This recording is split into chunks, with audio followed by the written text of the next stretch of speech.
Hello, everyone. Good morning, good afternoon, or good evening, depending on where you are. Welcome back to day 2 of the Global Innovator Summit.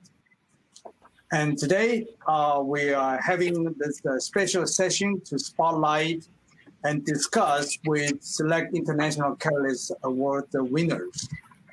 And in this session, we have 8 presenters from our collaborators all over the world. You can see that the topics that we selected range widely from basic biomedical research on microbiome to medical device to artificial intelligence and even the study of loneliness. So we cover a wide range of ideas. So in this session, we will begin by having each of our winners present a short summary of their work in 5 minutes, because we do not have time to take public questions. So we'd like to urge these presenters, try to stay on the general side so that everyone can understand. You may have very deep, very profound ideas, but please explain it so that everyone from different fields can understand. After the presentation, we'll then have a discussion with 8 presenters regarding their experience of this Catalyst Award on how this Healthy Longevity Initiative helped them advance their ideas and whether they have learned anything and whether this award has fulfilled their expectation up till now. So without further ado, I would like to first introduce the first speaker. It's Dr. Patrick Sha. Dr. Patrick Sha is Distinguished Research Fellow from Institute of Biomedical Science, Academia Sinica, Taiwan. So we'd like to have Dr. Sha to present 5 minutes. Patrick, it's all yours.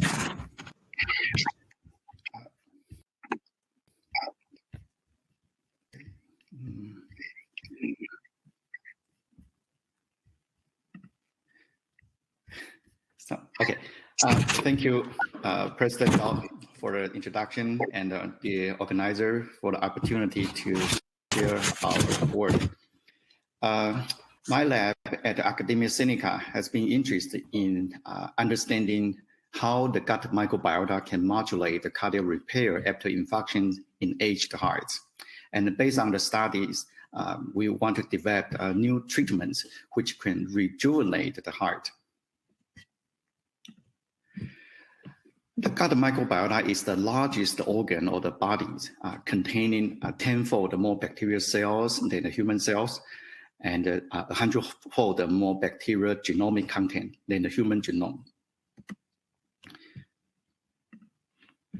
There have been many studies showing that the gut microbiota can regulate function in physiology and also contribute to the disease pathogenesis.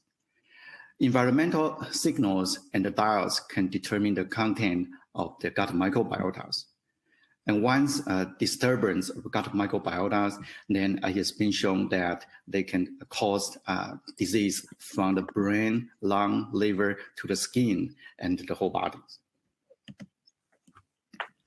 So we have previously reported that the gut microbiota and the metabolites can modulate the cardiac repair after injury. A striking finding was when we use antibiotics to deplete the gut microbiota in mice, and then those mice undergo myocardial infarction surgeries, and then almost all animals died immediately. And subsequently, we demonstrate that by either fecal reconstitution, the dietary supplements, especially for the short-chain fatty acids, the gut microbiota metabolites, or by immune cell transplantations, then we can rescue these animals. So based on these findings, because we human beings aged, and so does the heart, and likely the gut microbiota as well. So the working hypothesis of us is the gut microbiota can modulate the heart agents and through the immune and metabolic modulations. So with this support from this grant, we were able to recruit 100 patients in Taiwan with confirmed ST-elevated myocardial infarctions, and another 100 patients as control without myocardial infarctions. And then we sequenced the bacterial contents from their fecal samples, and then we were able to show that there are distinct microbiota compositions among the healthy young, healthy old, STEMI young, and STEMI old patients. We further tested if the same results can be recapitulated in animal models. So we compare the young SPF, that is a non-specific pathogen-free mouse breeding facilities, old SPF mice and old germ-free mice, and subsequently we perform myocardial infarctions in these animals. And we show that comparing with the young animals, the old SPF animals or germ-free older animals, they have a lower survival rate after the infections. And similarly, we also sequence the bacterial contents in their fecal samples, and we show again there's a very different distribution of the bacteria among these three groups. To further test if the fecal microbial transplantation or FMT can be a potential therapeutic for the heart disease. So in aged SPF mice, we transplant with young donor fecal or old donor fecals. And then after the infections, we show that the young fecal transplantations can result better cardiac function after infections. So far, we have been able to sequence all the samples from patients and also in animals, and we have identified a few very interesting bacterial strains, and they lead to some metabolic pathways potentially would be the key regulators for cardiac repair and aging. So the goal is to, based on these studies, we'll be able to develop probiotics or some molecular therapies, which then will be able to make animals and we human beings younger at the heart. Thank you very much. Thank you. Thank you, Patrick, for a wonderful short introduction of your work on the cardiovascular relationship with the microbiota. Our second speaker is from Kyushu University Department of Mechanical Engineering. Will be presented by Dr. Arata Junpei. Please. Hi, my name is Junpei Arata, professor in Kyushu University in Japan, and CTO in the startup company Megwell. I'd like to introduce about our hand rehabilitation device. Currently, 170 million people suffer from after effects of stroke worldwide, causing motor impairments in upper limbs for 65% of the patients. Especially, more than 80% of the patients reported a decline in their hand function. As you can see an example in this video, the impairments on the hand function largely affects on the daily life. This is why we work on a hand rehabilitation robot to provide a better chance of recovery.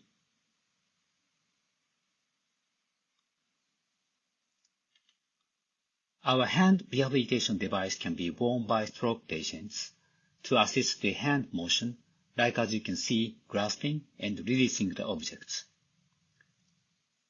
The glove was designed to be easily worn by the user, providing comfort and safety.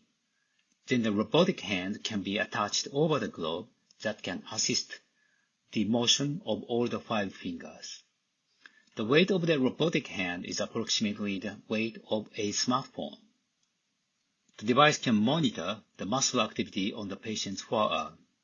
Once the motion was triggered by the signal, the device performs the motion assistance, and the robot lets the user to grab or release the objects as if their hand motor function recovered.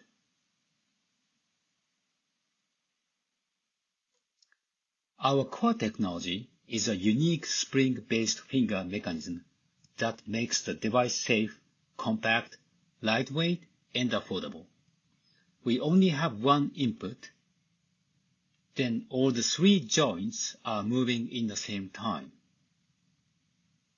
In this way, we have only one motor used for one hand robot, making the device lightweight and affordable. This flexible mechanism provides a great adaptability to the patient's finger and also to the object, making it easy to grab any objects during therapies while assuring the safety. At the best of our knowledge, this is the world's first muscle signal-triggered hand rehabilitation robot that can deal with the daily objects. Our initial goal is to provide an effective tool for stroke patients with severe symptoms. We further investigate the effectiveness in the context of neurorehabilitation with a wider range of patients.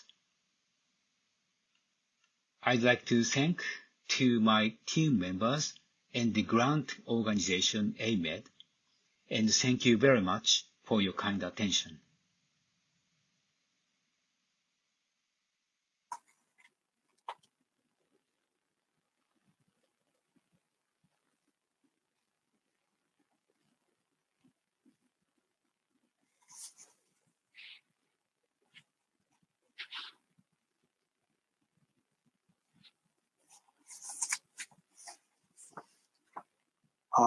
Dr. Junpei, you're going to say something?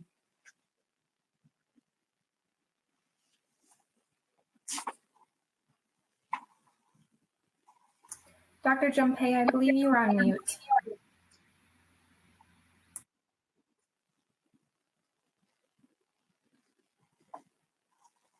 Dr. Junpei, we cannot hear you.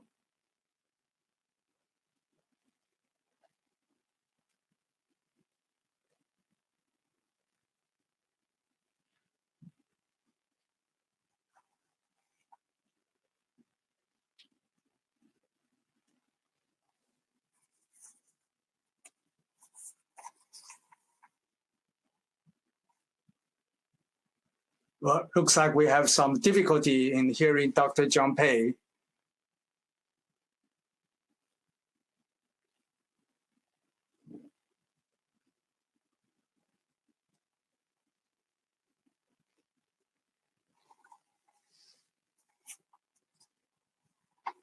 Okay, at least we get to watch the wonderful video, and hope you can get some idea of the exciting development in Dr. Junpei's lab. Our next speaker is from Dr. Li Yang from the renal division of Peking University First Hospital in China. Dr. Yang, please. Okay, so can you hear me? Yes.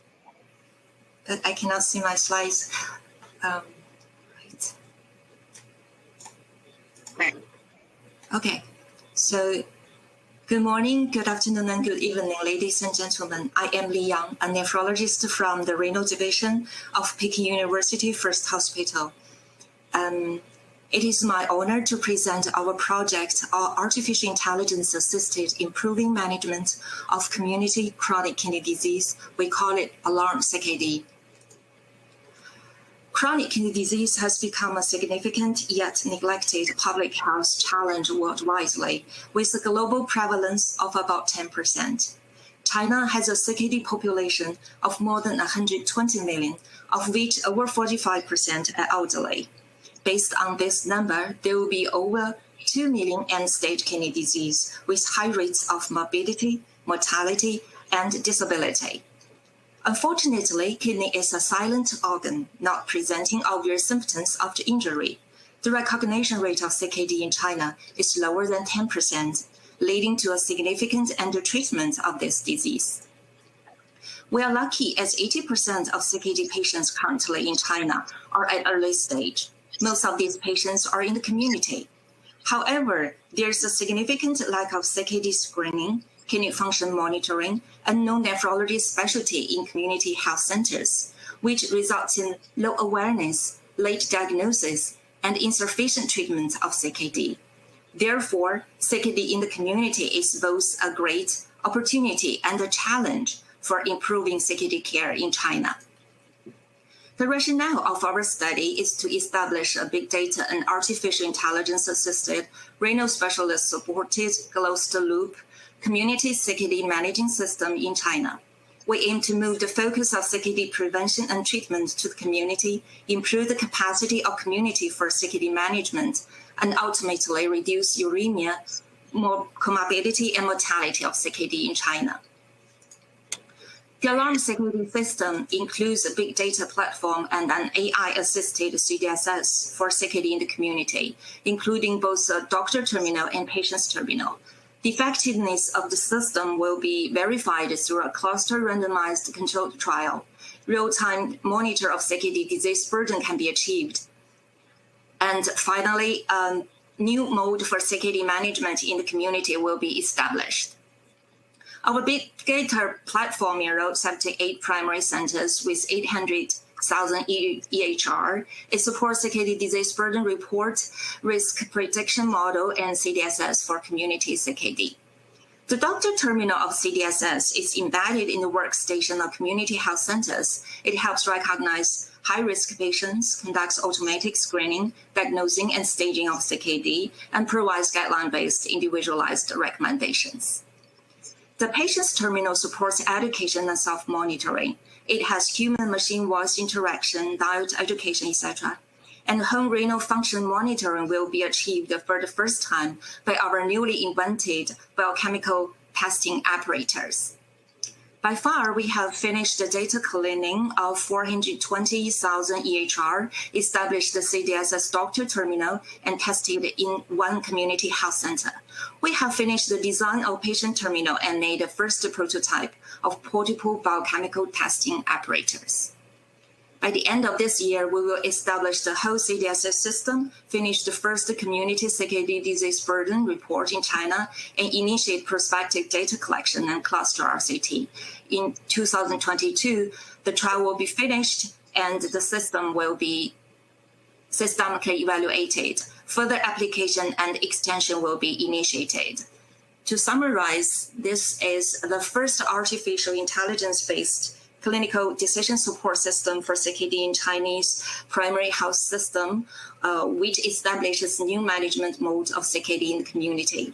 Our ultimate goal is to improve the outcome and life quality of CKD patients, meanwhile reduce national medical expenditures. This system will support the whole CKD population in the community, and the elderly at home will benefit in particular from this closed-loop management. That's all for my presentation. Thank you for your attention.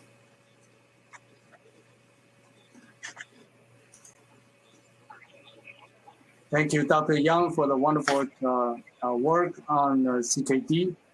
We're excited to see that artificial intelligence are brought into this research. Thank you. Our next speaker will come from Marta Guardiola, who is the Chief Technology Officer of Mirwendo Solutions. And she's going to talk about microwave-assisted endoscopy. Marta, please. Okay, thank you very much. Hello, everyone. My name is Marta Guardiola, co-founder and CTO of MyWendo Solutions. The mission of MyWendo Solutions is to bring microwave technology into clinical diagnosis. MyWendo incorporates microwave radars that are extremely sensitive to cancer in endoscopy for the first time. Our first target is colorectal cancer. But why colorectal cancer? The reason is clear. According to the American Cancer Society, colorectal cancer affects 1 in 20 people. In absolute numbers, this is nearly 2 million new cases per year. The 5-year survival rate is 50%, and age is the strongest risk factor for colorectal cancer. Nowadays, the gold standard for colorectal cancer diagnosis is colonoscopy. Colonoscopy is this flexible tube that you can see in the image with an optical camera at this distal end. Doctors introduce this colonoscope into the patient's colon and use the camera to find the precursor lesions of this cancer, called polyps. When a polyp is found, doctors extract it in order to avoid the development of cancer. However, first, colonoscopy is subjective. Doctors with less experience detect fewer polyps. Second, colonoscopy is inefficient. Doctors extract and analyze all the polyps even if they are benign. And third, colonoscopy is not accurate. Doctors still miss 22% of polyps, and 8% of cancers are not detected due to the narrow field of view of the camera. So colorectal cancer is one of the main health and economic burdens worldwide, but we can do it better. Welcome to MyWendo. MyWendo is this small cap in white and gold that you can see in this image that is attached at the distal end of a standard colonoscope, equipped with a microwave radar designed specifically to detect polyps. Thanks to MyWendo,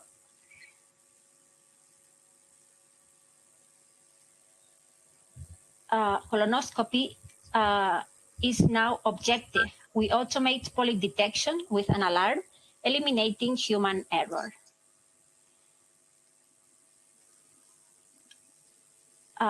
Also, with MyWendo, colonoscopy is more accurate.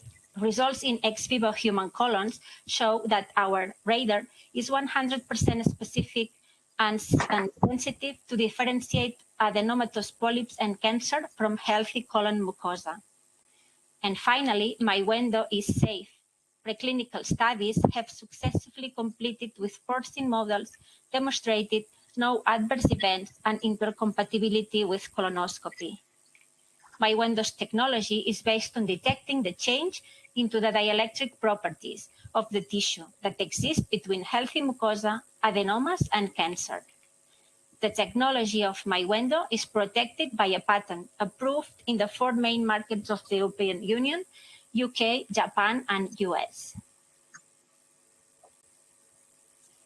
MyWendo is unique compared to our competitors that are the advanced colonoscopies with high definition, high magnification, chromoendoscopy, also the full spectrum colonoscopes and mechanical accessories to flatten mucosa. With respect to the competition, with MyWendo, we provide 360 degrees detection as our radars scan the full perimeter of the colon. We also provide automatic detection with an alarm to remove operators' dependence from the list of factors. And third, with these features, MyWendo wants to improve the adenoma detection rate, that is the quality indicator of colonoscopy. Our main market is Europe, US, and Japan, where more than 20 million colonoscopies are performed every year in almost 17,000 hospitals. The market size is 1.2 billion euros. We are currently finishing preclinical trials and prototype industrialization.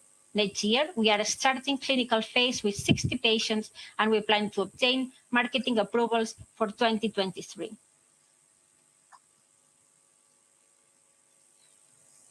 I do not want to end without showing our multidisciplinary team, currently made up of 9 people, and thank to our partners, investors, and supporters, especially to the National Academy of Sciences to select us for the International Catalyst Award. Thank you very much.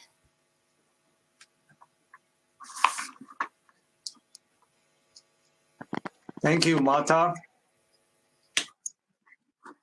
for the very exciting work on microwave-assisted colonoscopy.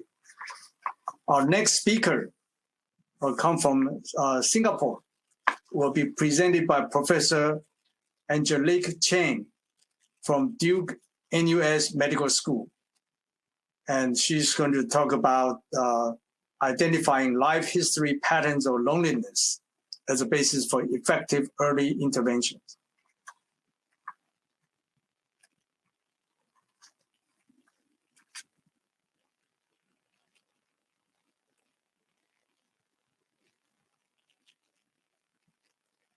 You are muted.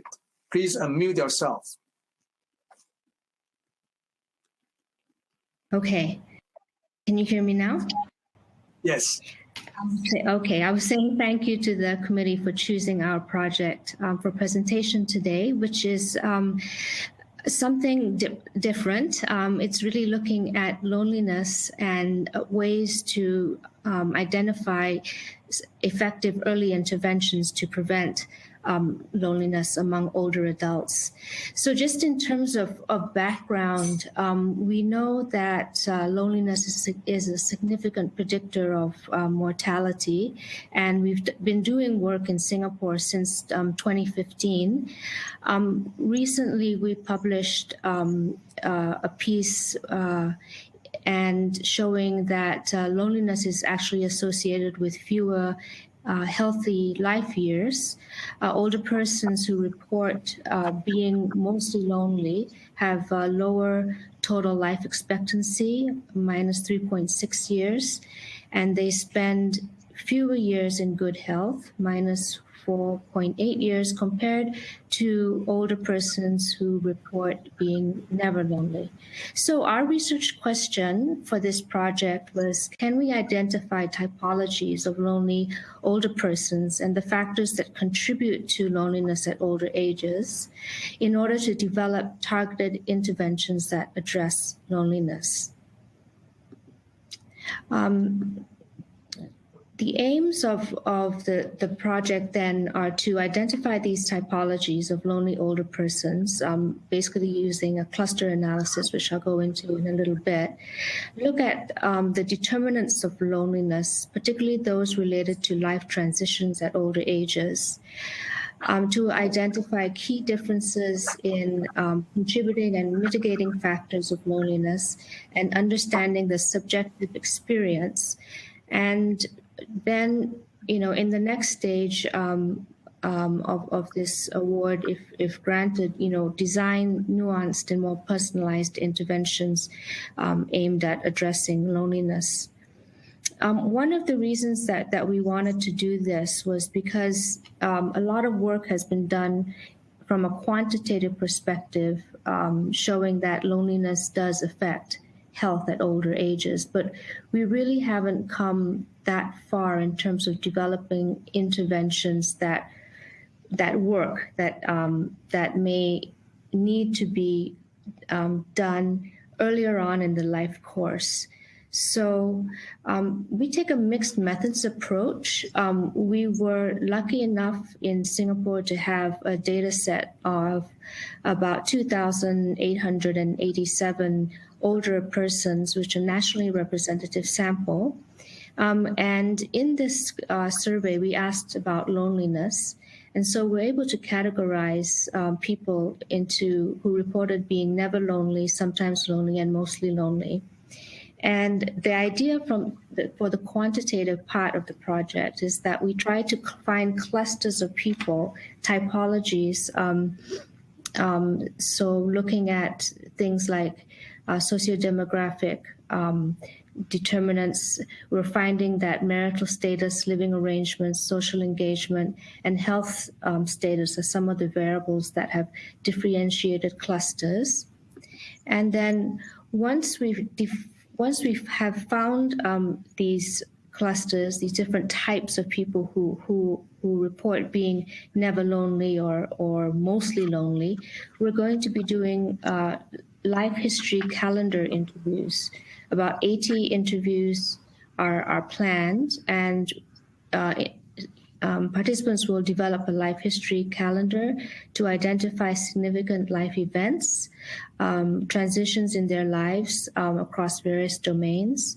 And then this will be followed up by in-depth semi-structured interviews to understand how participants' social, historical contexts have changed over time and how these contribute to loneliness. So essentially, we're trying to find out over a person's life course, as they tell us their life history, what were the events that led to them feeling very lonely in old age. And it could be something that happened at retirement. And we find that more men tend to report being lonely at older ages. And therefore, is there some intervention we can do prior to retirement to mitigate this impact? The other unique thing about this project, we actually got some sponsorship from Canon. They gave us about 20 cameras to do photo journaling exercise. We'll be taking 20 respondents. We'll have their life histories, and then we'll be asking them to for 2 weeks to take the cameras around and take photos of what makes them feel positive or negative in their daily lives and what triggers feelings of loneliness. So it could be seeing a couple having coffee together and you're recently widowed, something like that. And then the idea would be, this would bring in everyday situations and environmental aspects of a person's life that may impact and trigger feelings of loneliness.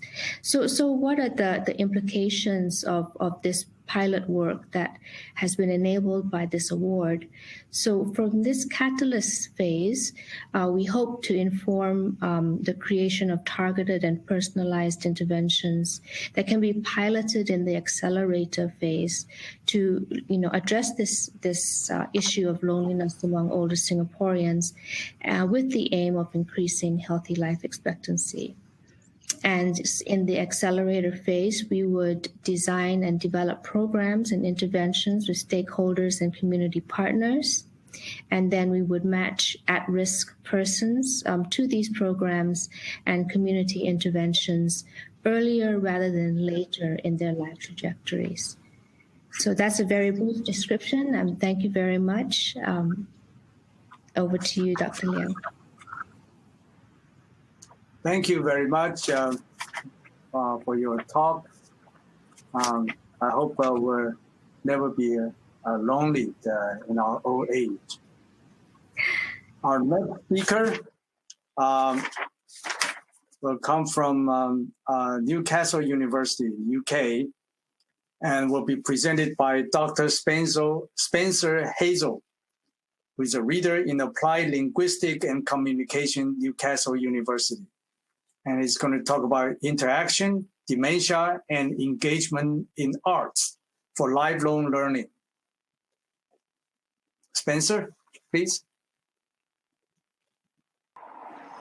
Hello, good morning, good afternoon, good evening. Thank you, Dr. Lau, for presiding over this. And thank you to the audience as well for tuning into this. This is, it's so nice to see so many of you attending our little presentation here. I think kind of our project leads on quite nicely from Professor Chang's work on loneliness, because we're also talking about kind of the implications of aging-related disease, for example, and illness on the social life of people, especially living with dementia, and the people around them.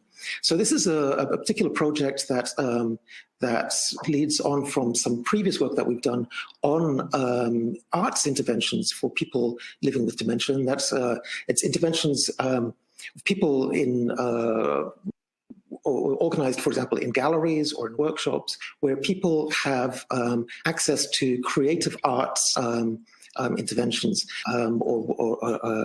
activities.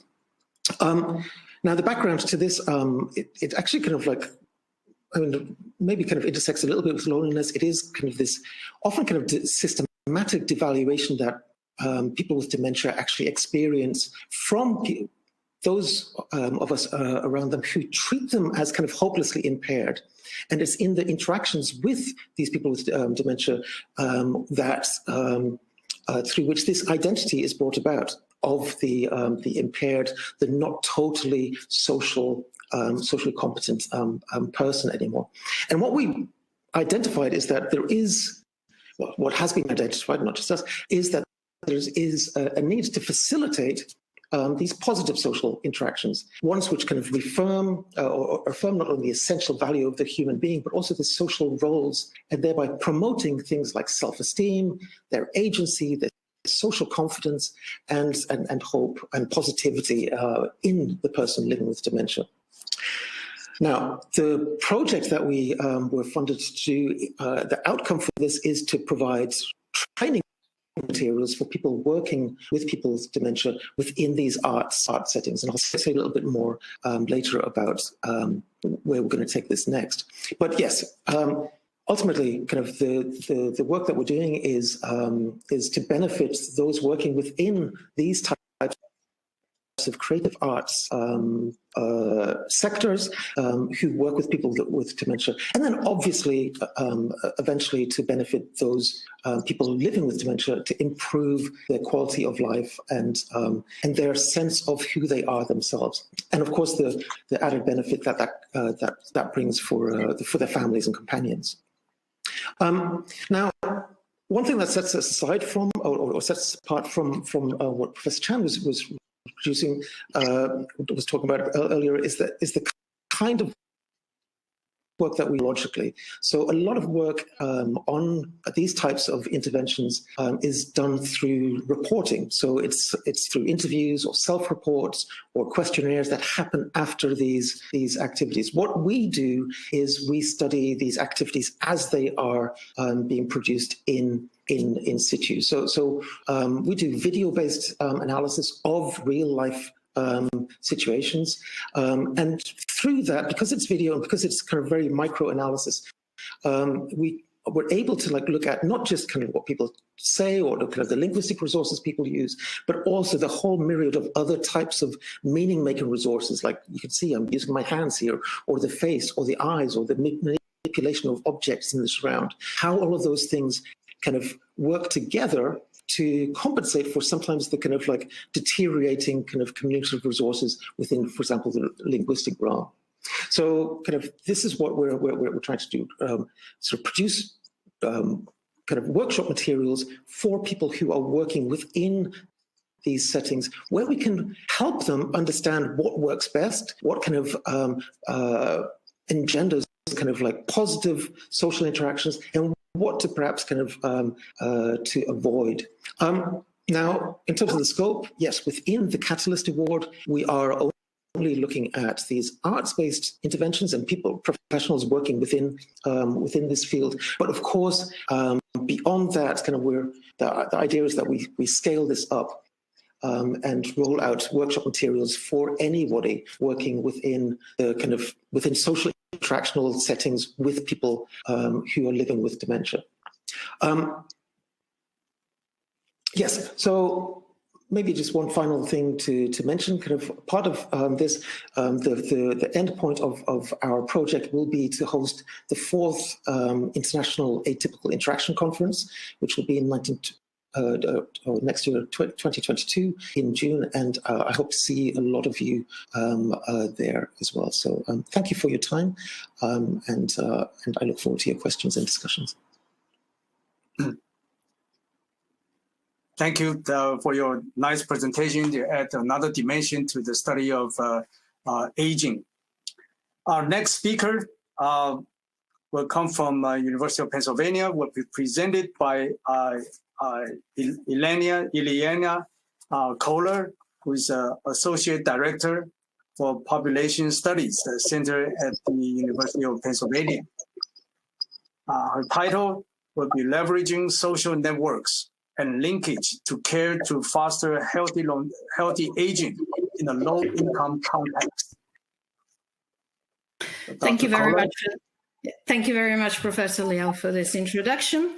I would like first to acknowledge the members of the MOSFH research team at the University of Pennsylvania and several institutions based in Malawi who are collaborating with me on this research project. So our project is motivated by several major trends that are profoundly reshaping the health and demographic landscapes in sub-Saharan Africa and specifically in sub-Saharan African low-income countries. Demographically, economically, and socially, the importance of older populations in sub-Saharan African low-income countries is increasing due to rapid growth rate of the population aged 50 years and older that is often much faster than the population growth rate of older populations observed in high and middle income countries. And yet, as clearly depicted on this figure, most of the research on aging, including the major longitudinal aging studies, have been conducted in high and middle income countries. And actually the evidence on aging coming from sub-Saharan Africa and specifically from the low-income context in sub-Saharan Africa is very, very limited. So there is, in fact, there is a really big gap in our knowledge about aging, about the determinants, patterns of aging, about what constitutes healthy aging in sub-Saharan Africa in generally, but especially in sub-Saharan African low-income rural contexts. Second, older adults age 45 and older in sub-Saharan Africa represent one of the most vulnerable population groups. They face an increasing burden of non-communicable diseases amid very high prevalence of communicable diseases, including HIV and AIDS. And the consequences of this double burden of diseases is often amplified by their lifelong exposure to social and economic adversity and basically virtually no access to any formal support systems. So, healthy aging in sub-Saharan African low-income countries is often the exception rather than the norm. Among the major disease burdens that contribute to high morbidity and mortality in this context are what we call the 3 Cs: cardiovascular diseases, poor cognitive and mental health, and chronic pain. Awareness and knowledge about the 3 Cs in this context is very limited. And in addition, healthcare systems in sub-Saharan African low-income countries are not well prepared to address this rising burden of non-communicable diseases. Moreover, there is more and more increasing emphasis that healthcare systems need to transition from emphasis of pharmaceutical interventions to a more holistic approach to address the health of older people that emphasizes preventive measures and also community health interventions. So the goal of our project is to identify individual, community, and health system factors that are related to the burden of the 3 Cs in sub-Saharan African low-income contexts, to identify the factors that are promoting healthy aging. We also aim to evaluate pathways through which the 3 Cs related health information is diffused for social networks in rural communities in sub-Saharan Africa.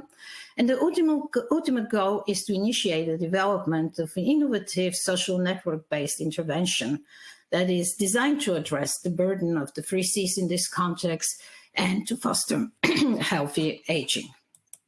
In this project, we utilized the mature adults cohort of the Malawi longitudinal study of families and health.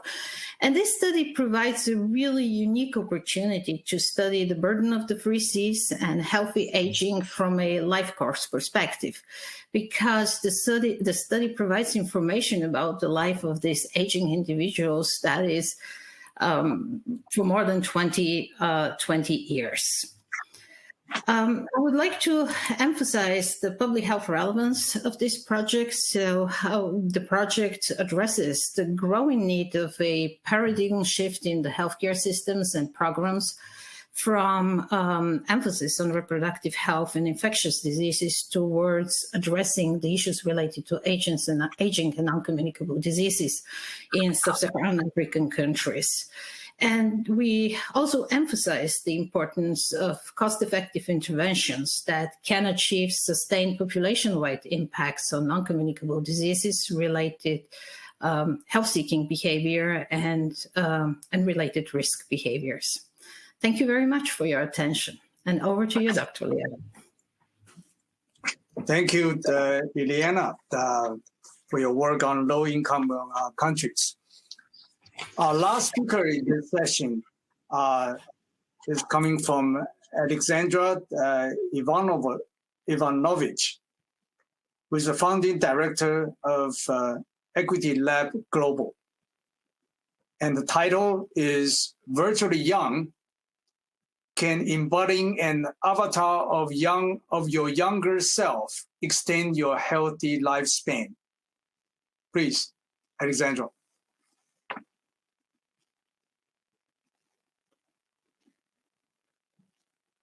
You are muted.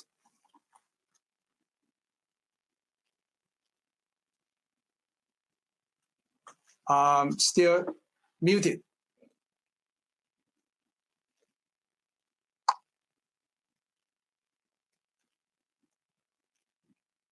Maria, you may want to help.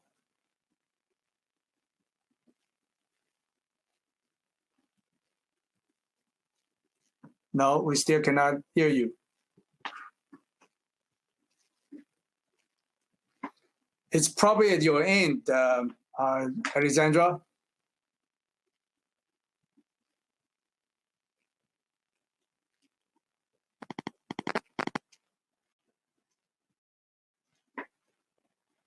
Maybe your voice, your microphone setting.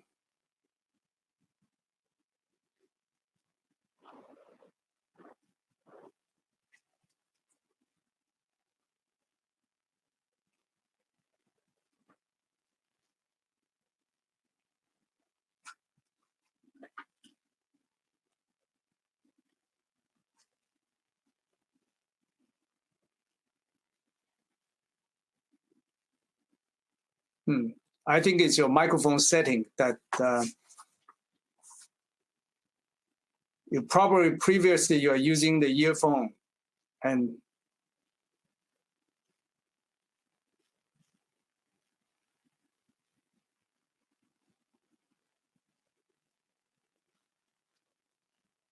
if that has a microphone, you probably want to activate that microphone.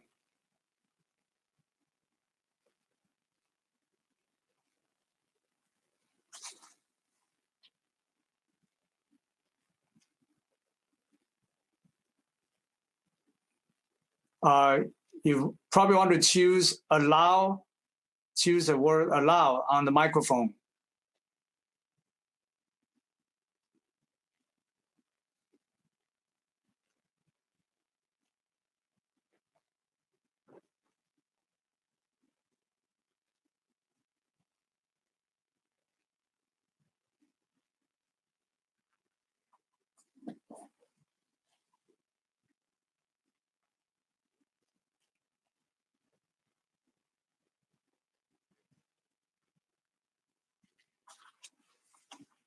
Okay, so why don't you try to work on that while we move on to the discussion part, and probably if you can relaunch that, and we'll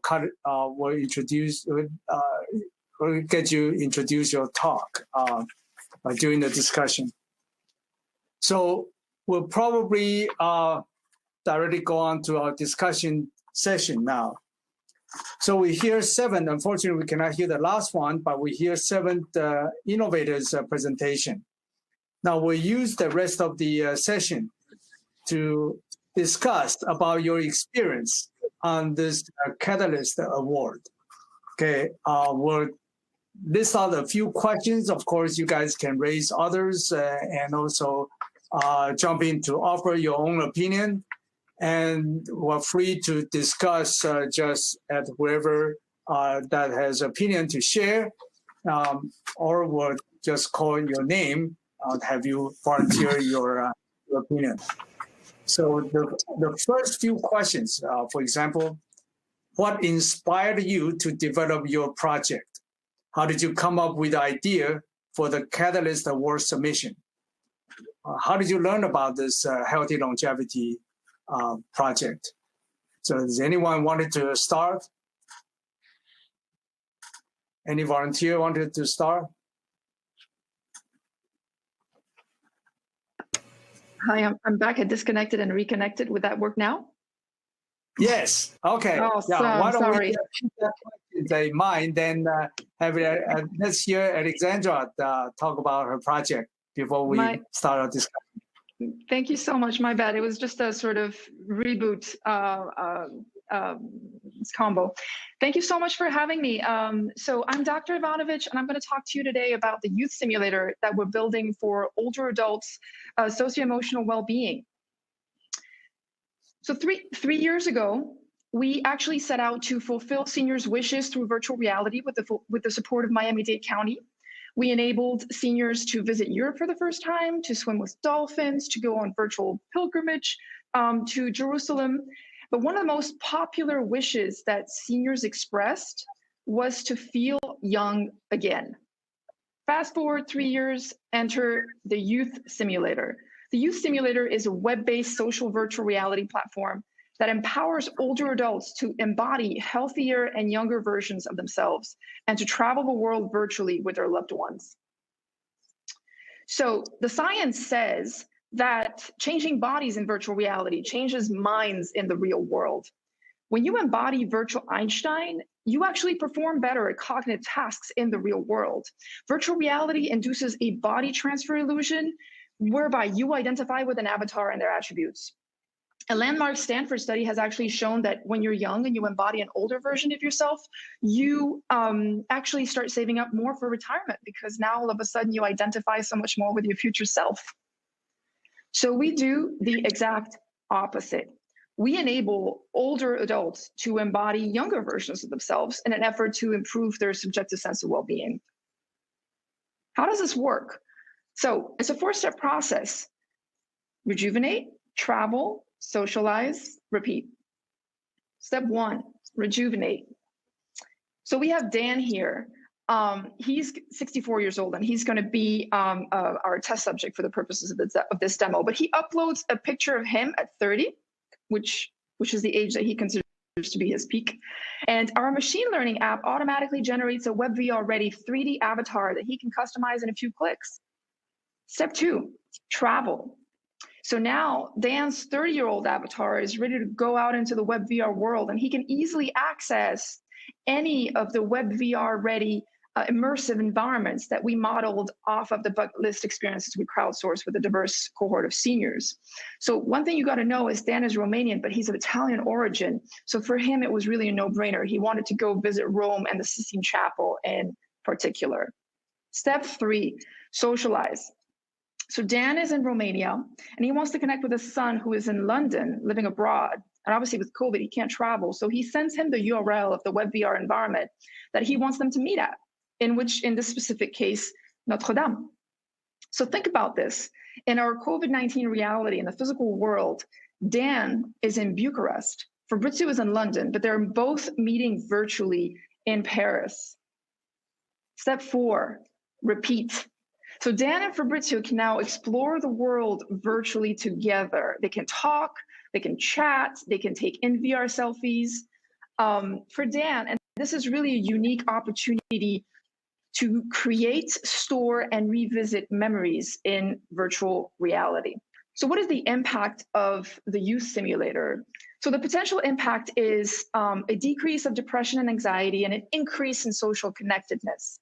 Nearly 1/4 of senior adults are considered to be socially isolated, which puts them at about a 50% increased risk of dementia, a 29% increased risk of heart disease and a 32% increased risk of stroke, according to a 2020 report from the National Academies of Sciences, Engineering, and Medicine.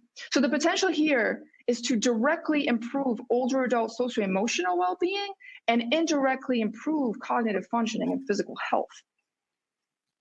What sets us apart from others, from other people that are working in the space of virtual reality for senior care? First of all, we have photorealistic avatars that are automatically generated through machine learning. We have a social web VR platform that is device agnostic and compatible across devices, VR headset obviously, but also PC, tablet, and smartphone, which makes it massively accessible, and it's just crucial for us since we're working in the field of virtual socialization.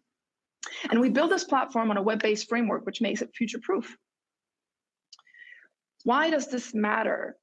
It matters because we are delivering today a consumer-ready, scalable VR platform that is built on transferable tech building blocks that can easily be repurposed to address other health issues. Think VR pain management therapy, VR rehabilitation, VR reminiscence therapy. This social web VR platform could ultimately be used for consumer health at every stage of the consumer's health journey, to prevent, to diagnose, to treat, and to rehabilitate. This platform could very well aggregate in the near future data that could be cross-referenced with other digital health solutions databases, and that could give practitioners as well as consumers database insights about their health status. And the bigger picture here is that this is really, in our minds, the first step towards building a healthcare metaverse, a massive multi-user immersive world that is dedicated to seniors' well-being. Thank you very much for your attention. Very nice. Very exciting work. Thank you so much. Thank you for joining us. Okay, let's get back to our discussion. So our first question, how did you come up with ideas of joining this Catalyst Award? How did you hear about this Healthy Longevity initiative? So we'll open up for any volunteers to jump in to offer your experience.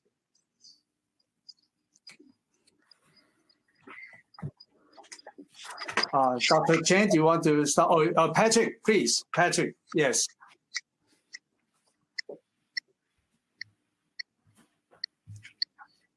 You're muted.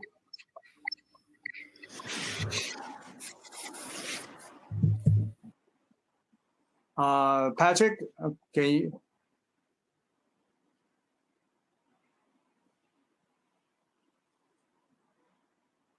Other people can, whoever who can unmute yourself, you can jump in to offer your opinion.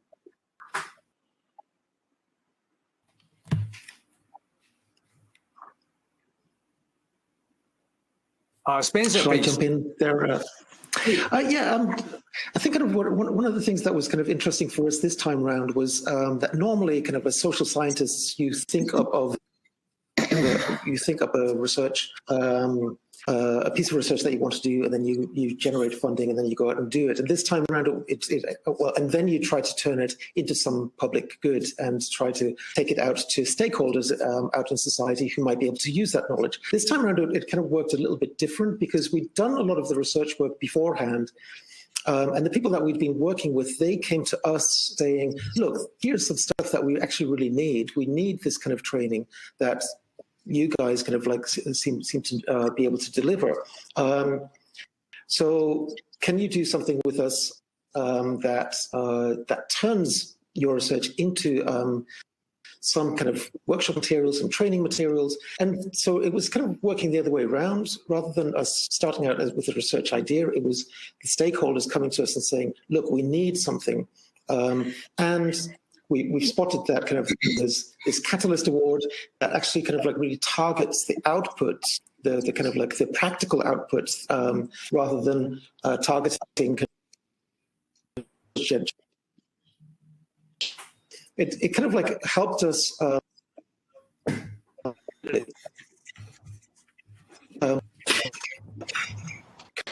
differently about how we go about doing research. Okay, what new knowledge do we want to know? It was, we need to produce these materials. What do we need to generate in terms of research in order to produce those materials? Us working at least kind of coming from the kind of social sciences, working within the university, not working within the private sector, for example. Yeah, thank you. Eliana, you're also working on the social aspect, the low income. Do you want to offer some of the ideas? Yeah, sure. So, I've been actually working on aging and health of older individuals for a while, and my main focus was mostly in high and middle income countries. And then what really got my attention and still continues to strike me is actually how much research attention and resources have been devoted to improving reproductive health outcomes, health of adolescents, and or the resources devoted to HIV/AIDS in sub-Saharan Africa, which is in sharp contrast to the amount of resources and attention in research devoted to the health and well-being of older individuals in this context.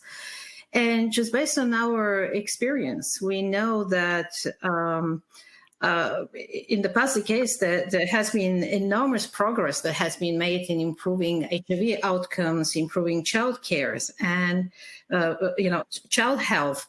And all this, basically, I see it as an indication that both health systems as well as the resource-constrained communities in sub-Saharan Africa can achieve actually remarkable health gains with limited resources. So this really provided my motivation that, yes, we should actually start looking into the health of older people in this context and try to really generate interest of the research community and of policy makers for the well-being of older people in sub-Saharan African low-income countries. So that was the motivation, and I saw this Catalyst Award as a great opportunity actually to pursue this idea. Very nice, very nice. Dr. Arata, you were not able to speak on your phone, even though we saw your wonderful video. Can you talk now? Can we hear your voice? Looks like still having trouble. We do have some exciting medical devices work here with the endoscopy. Marta also did a great job developing microwave assisted endoscopy. Marta, do you want to share your thoughts on how this Catalyst Award has helped you developing this idea? Yes, sure. Yeah, thank you. In our case, the idea to develop this project came up like a technology push project, because it was like my PhD, and we developed this microwave technology for other applications of medical applications like breast cancer detection. But then after that, I met the doctor that was a gastroenterologist, and she explained me, I'm an engineer, so I didn't know this world, but she explained me this big problem that there is in the early detection of colorectal cancer, that, as I said, is an aging linked illness. And we both realized that our technology, our novel technology, could be a potential solution for this big problem worldwide. So we started this project as an academic collaboration, and now this ended up becoming a company. And all these kind of Catalyst Awards and will surely help us to give a lot of visibility to our project, and are very important to support, in our case, for a startup or academic projects to gain visibility and to help us to develop these projects. So thank you. Thank you. Patrick, can we hear your voice now? I reboot. Can you hear me now? Yes, yes. Good. Can you tell us how you started this project and join this Catalyst Award competition?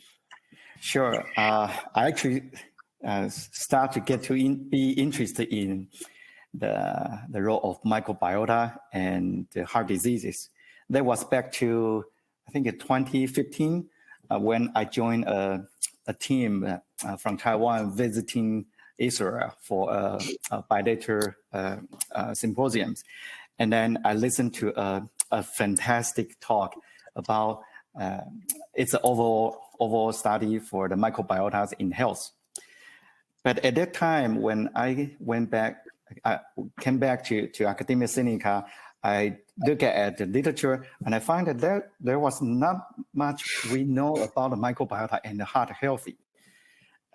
So I start to talk to the lab, and it turns out that the young people, they are interested in that idea as well, because it has been a very hot topic since early 2010. So we start to work on the heart disease and the correlation with the microbiota. And it turns out we were the first to report that after heart injury, the gut microbiota can play a critical role in modulating the heart repair. But those are conducted in young animals. So as by nature, then you will thought about that most of our patients, by the way, I'm a cardiosurgeon. I take care of patients. So most of our patients, they are relatively old. So we think this might be something to do for the aging. And then it come out at the right timing, and really thanks for President Liao and Academia Sinica to announce this and join this program for these healthy longevities. So I think that might not be the bad idea that we can join this platform. And so we submitted the proposals, and it's only 2 pages, right? It's not that difficult, and we are very lucky, very fortunate to be awarded.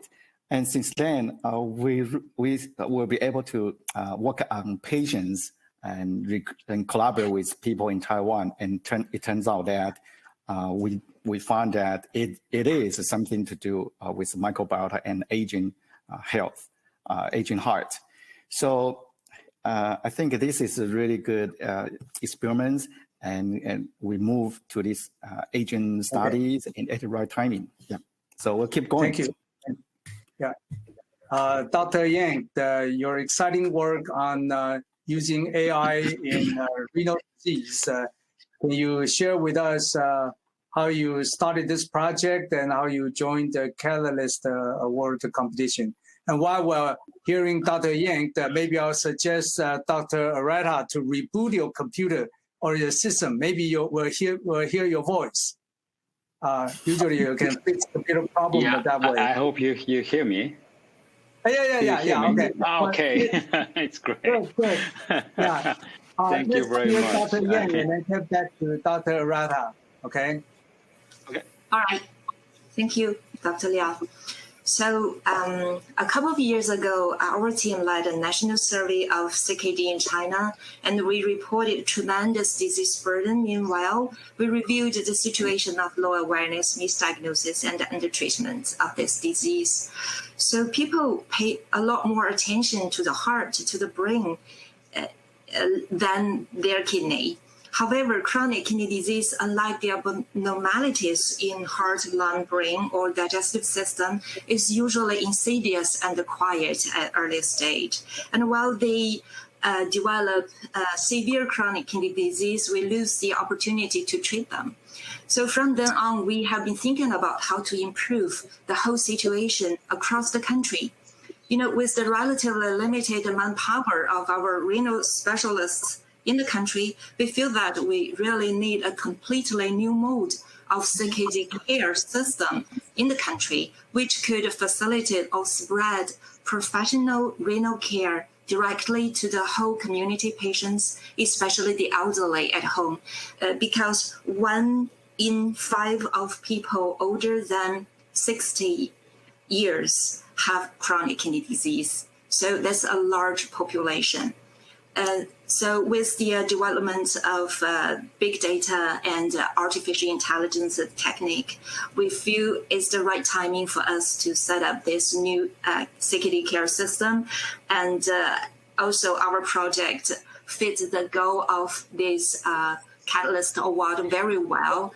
And we believe with this project, we can contribute to improve the healthy longevity with a new renal care system. So that's our goal. And the Catalyst, inspires us to do this also. Thank you. Thank you. Thank you. We have 5 more minutes left. Let's hear from Dr. Chang and Dr. Arata before we close. Dr. Arata, do you want to start since we missed you last time? Okay, thank you very much. When I heard about this Catalyst Award from my colleagues and friends in AMED, Japanese governmental agency, the idea of healthy longevity is struck me very hard. I'm a robotic engineer working on basically the mechanism and trying to use it for the medical devices. And this healthy longevity idea gave me the concept that how we can contribute our own technology, not only to our own device, but how we can contribute to the society. And I have seen these 7 presentations today, and we actually shared very much different concepts and ideas. And this again struck me very hard. And I think this direction would somehow be contributed to the society in the long term. And it's my comment, and thank you very much for joining, for letting me join. Thank you. Yeah, indeed, all our 8 presenters come from a completely different aspect that contribute to healthy longevity. Now we'd like to hear from Dr. Chang, studying the loneliness. Can you tell us how you came up with this idea, and then how this Catalyst Award helped you? Yes, so we have been looking at estimating healthy life expectancy for quite a while now. And typically we use disability as one of the main predictors of healthy longevity. This award gave us a chance to look at social factors as a determinant of healthy longevity. And we managed to publish a paper this year showing that indeed loneliness decreases your life expectancy and decreases your healthy life years. So this is Catalyst Award gives us a chance to pilot this idea of there being different types of people who are lonely, and therefore intervention should be more targeted. And I think it's innovative because I haven't really heard of interventions that have been working to address loneliness, and this will give us a chance to look at potential interventions in a very culturally complex environment in Singapore, where we have Malays, Chinese, and Indians. So I think that cultural aspect is important too in this overall study of loneliness. Thank you. Yeah, we have 1 last minute. Dr. Alexandra, when is the Avatar program going to be online? When can we all try it? Of course. We're going to launch a live demo. We have a demo server that's up and coming, and so I will definitely send you the link so you can create your own avatar at any age that you want. Actually, you can really just reincarnate as a babe, or as a 30-year-old, or even as a future self. Absolutely. Yeah. And thank you so much for organizing these awards. I think that what really struck me when I first came to hear about the Catalyst Awards was the fact that there was a lot of audacity and humility in the fact that you guys acknowledged that any good idea can come from anywhere. And so there was no prerequisites. And you just had to submit 2 pages. and have a strong, maybe scientific backing. But then again, there were no barriers to entry. And so I thought that was incredibly bold, exciting. And I think that the diversity of this panel is a testament to your pledge. And so thank you very much for having me. Okay. Thank you, everyone. I'm sure you all enjoyed our conversation. This panel of 8 innovators indeed represent the rest of the Catalyst awardees that are equally innovative, but maybe we will all come up with even more exciting ideas. And that is the goal of this Healthy Longevity Initiative. We like to look for the kind of wow ideas. And here today, we hear a lot of wow ideas. Each of you work on a very different area, ranging from biomedical research to engineering devices to social studies, that all contribute to different aspects of keeping us healthy when we age. And thank you very much for joining this program. And we look forward to your continued success. Thank you. Bye-bye. Thank you. Bye-bye.